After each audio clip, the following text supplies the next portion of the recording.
Hit Season 2. Here, the stats are kind of in Trap's favor, actually. He is 3-2 against Terran. Pretty good in the matchup. I actually, I didn't make that observation that you did, that he's really, really good at stopping drops. Definitely going to be a key part of this game. This was actually the vote I made because I had faith, and I was like, I'm going to do this. I know no one's going to believe me. This is going to be the one. This is going to be why I win the round 3 predictions. And it's a bold statement there. And I am so confident. Because if you don't win this one, then me and GTR are tied at first. That's right. And there's no way for me to win if I lose this. Okay, me and Monday Caster. There's a way to win. You voted for Classic. I voted for Bial. Okay. Later on today. But don't worry. There's a chance. It doesn't matter because Trap is going to win this game, Valdez. Okay, let's see. I am very, very convinced that Reality is going to take this one. He always plays on Dust Towers. We'll see how he can do here against Trap in game number 2.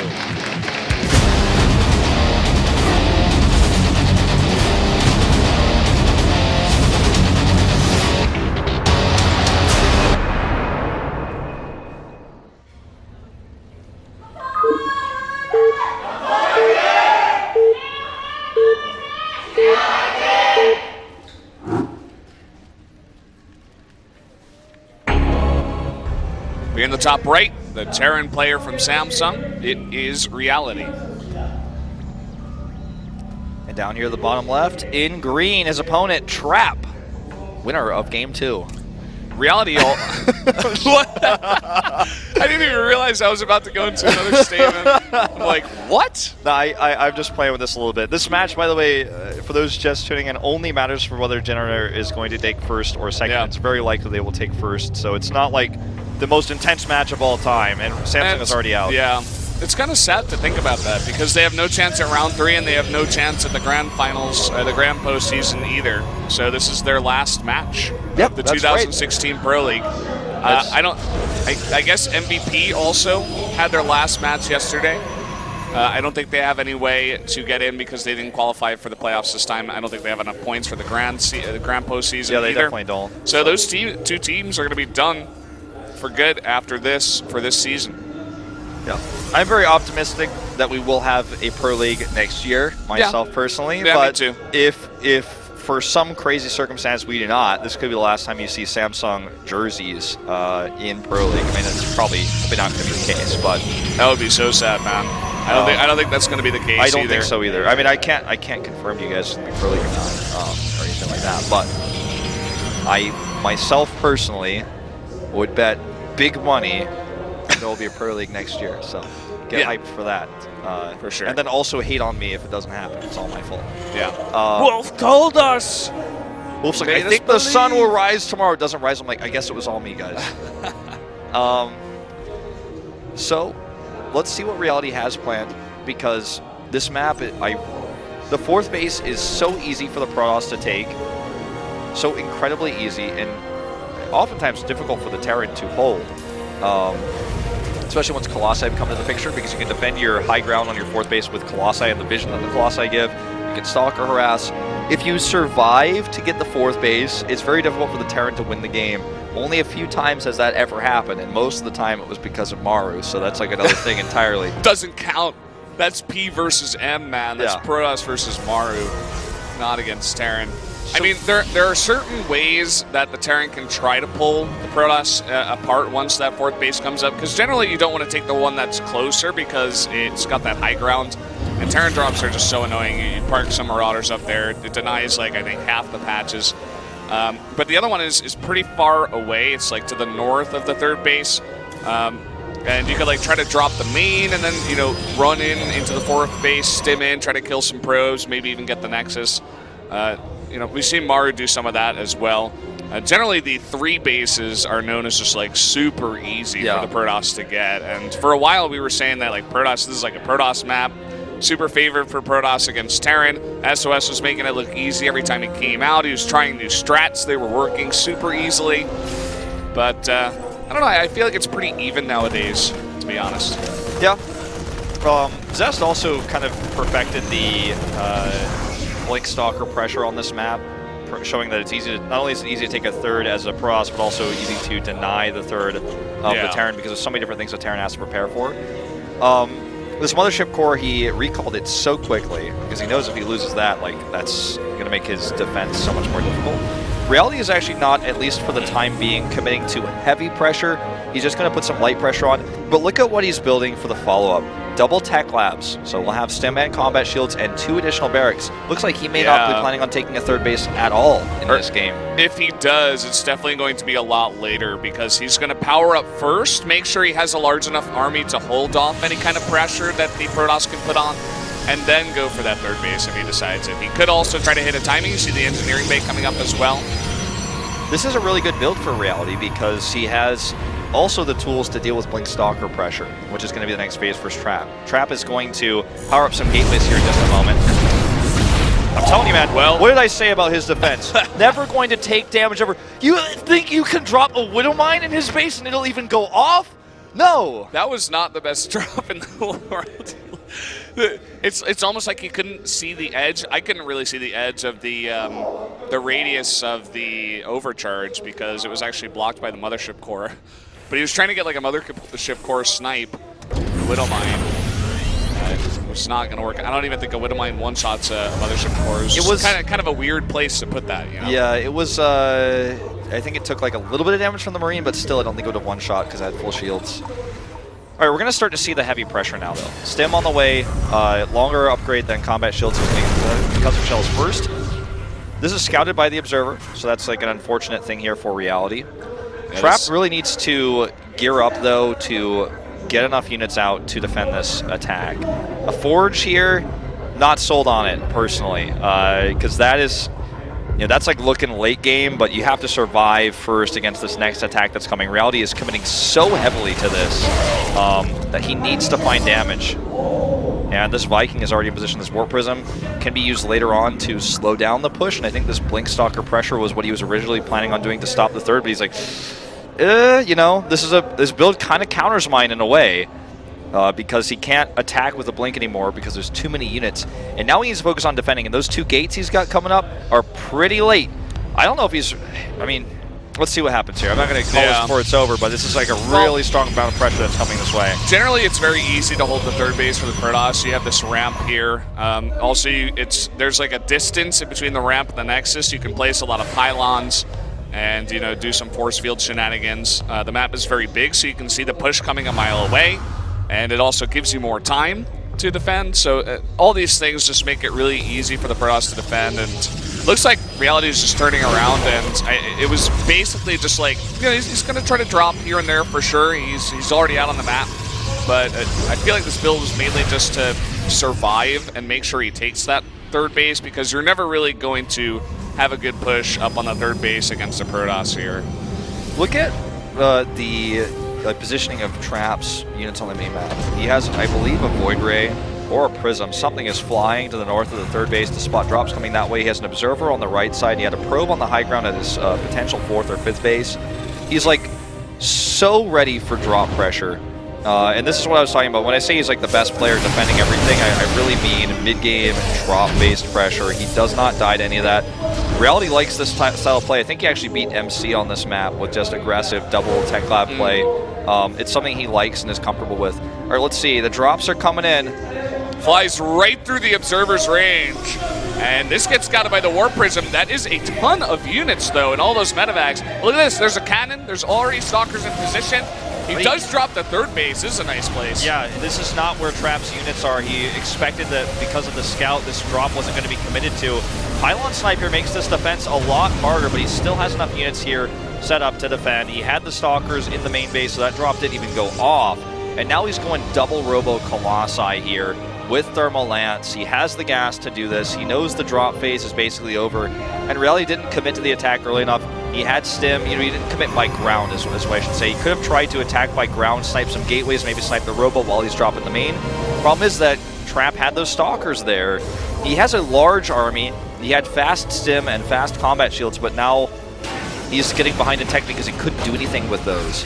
And 2 Colossi are up. +2 attack on the way for those Colossi, by the way. And with the attack speed upgrade, that's way more powerful than it was before. The patch changes. Yeah, he actually changed that. He was like, I think he must have been like 30 seconds through his +1 armor, and he's like, no, I need the attack. And you're exactly right. I mean, everything attacks really fast for the Protoss, even the Adepts when you upgrade them. The Colossi got that attack speed upgrade. And he's making a second Forge anyway, so he can get that armor eventually. He's prioritizing that attack for a good reason. The Colossi, they need to be in position for this attack. There's a lot of Marauders in this mix, as well as the Liberators. He doesn't have a lot of Stalkers. That's all the Stalkers he's got. It's enough. He has Blink, but he can't lose them carelessly to Marauders, or then he won't have enough anti-air to deal with the Liberators, and he'll lose his 4th base. Reality is being so... he's being not indecisive, but he's being patient. So slow. Yeah, he's being too patient. And he's actually going to take the fight to Reality. Blink forward here means he can't blink on the Liberators anymore. I don't think he should fight this, especially with the Liberators out there. You do not want to fight into those zones. I think he just wants to make sure that Reality can't siege up his 4th, because in a second he's going to have 2 Colossi more, so he's going to have 4 Colossi with range. And if before that happened, his 4th was sieged up, would have been bad. This War Present Harass is going to give him 7 kills here, it looks like. There's a lot of Adepts in here, but this wall that's up at the back door will save a lot of SCVs, in fact. And it does force Reality back. Reality is taking his own 4th base as well. And this is going to get into a bit of a longer game, and I'm curious to see how Reality is going to respond to the Colossi. It looks like double Reactor Liberator with the Fusion Core coming up. Probably going to go for the range and just mass Liberators and just try to control and outrange the Colossi. This is smart. This is something we haven't seen in a while on this map. It fell out of favor for a while. Not really sure why, because I think it was always very powerful. But you thought there was an observer there, there wasn't. It's going to be a strong move. That's one of the ways you can control the map against someone who, like, what did I say about Trap? I feel like everything I've said in a sense has come true. I think his late game decision making gets sometimes be wrong, and he can sometimes overcommit to fights he should take. And if you have Liberator range, that might be one way you could force him to fight something he shouldn't be fighting. This drop gets shut down pretty hard. He secures the 4th base. This was the hard part, saving your 3rd base and getting the 4th base up, getting that tech. He has a tech advantage. Reality still isn't making Vikings, and he's going for the Liberator range. Yeah. Just going to use Liberators instead. Yeah, and that's like an alternative choice that's very smart as well. It's not like one is better than the other. It's almost stylistic, I feel, personally, in the meta. He just needs to make more. I mean, he's up at 57. Okay, he is going to commit to Liberators here. He wasn't making them for a while. He only has 6, and I think you need a lot more against 7 Colossi. Oh man, this is a great amount of drop pressure though, and Trap is all in one place. And that second warp in of cannons is a bit too slow here. The Void Ray though, committing, and Trap, one of the best players defending drops. Now this army is in here, and it probably needs to leave. He kills the Cybernetics core and the cannons, but if he commits to fighting here, it's going to be a mistake. There's so many Colossi, but the Stalkers, many of them are dead. He needs to pull back, he's stopped the drop, but he doesn't want to throw away free units to Liberators. Yeah. He needs those Tempests out that he's working on making right now. Yeah, he definitely does. Definitely a better trade there for Reality, I have to say, just because at the end he threw away so many Adepts in those Liberator zones.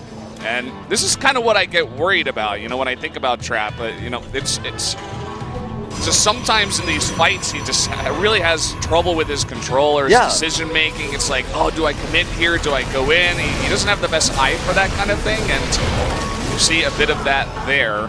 His late game decision making is not as good as other Protosses.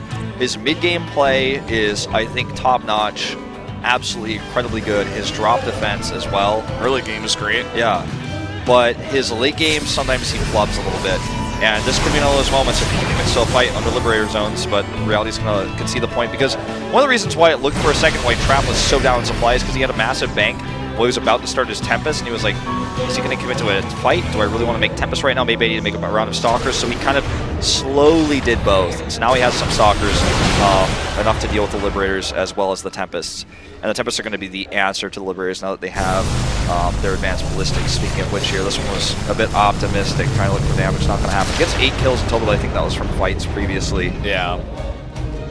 And we do see committing to some Vikings now as Reality. He made 6, but he does switch back into Liberators. Going to be very important against the Tempests. You can kind of rely on the Liberators against the Colossi if you've got enough of them with range, but they're not going to be doing too well against that very high range of the Tempest. So.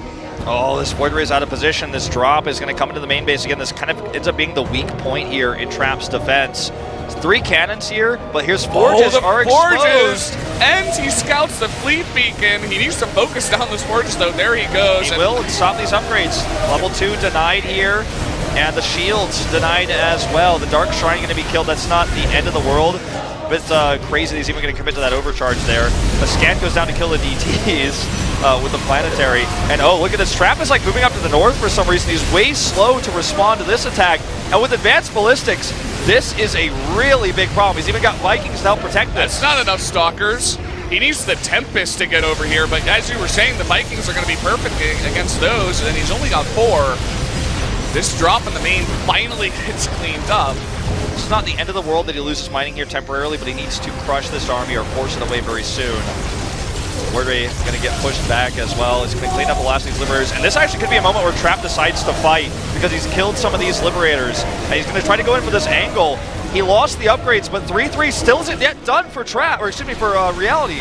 Another Liberator goes down. This is basically just pure bio with only a few Vikings versus so many Colossi. Charge is almost done as well. He doesn't have a War Prism with this, at least not yet. But he's got 2 on the way, and this could do a lot of damage. It's going to be a super hard fight for Reality. He has to pull the SCVs, and look at all those Colossi. There are a bunch of Vikings in the sky shooting them down. But look at all those Stalkers. Coming in. The Stalkers come up as well. He's got Charge, and Trap takes game number 2. Get out of here, Wolf. I don't want to cast you with you anymore. There you go, 100 supply up. He defeats Reality on Dust Towers, and there you go. Dinner is going to bring it back. Yeah, nicely done. You know, he holds on. There were some points in that game that definitely looked a bit weak. That he was looking, you know, there were some chinks in the armor, some really nice drops from Reality, but it just was not enough. The GG scans come down, and there's the GG. Everyone bow down to your Lord and Master, Wolf. Stop! the lack of faith is disturbing. This team won round 2. They're about to get first place in round 3, very likely. Okay, very likely. They just tied it up, but the next 2 players for Dinner I feel are really favored. This was actually the toughest match to them tonight. And even though I was like really confident in Trap, it was, I think, still definitely the toughest match. Deer beating Morrow was an upset, and that was a really good game by Deer. But for the most part, especially because Samsung has nothing to gain, it just feels like a Dinner-sided match.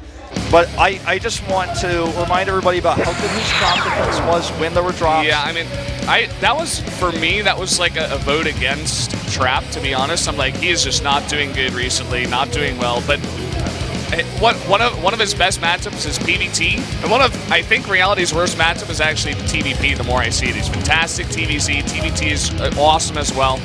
But he does fall down here once again in TVP. Guys, we're going to take a short break before we go on to game number 3.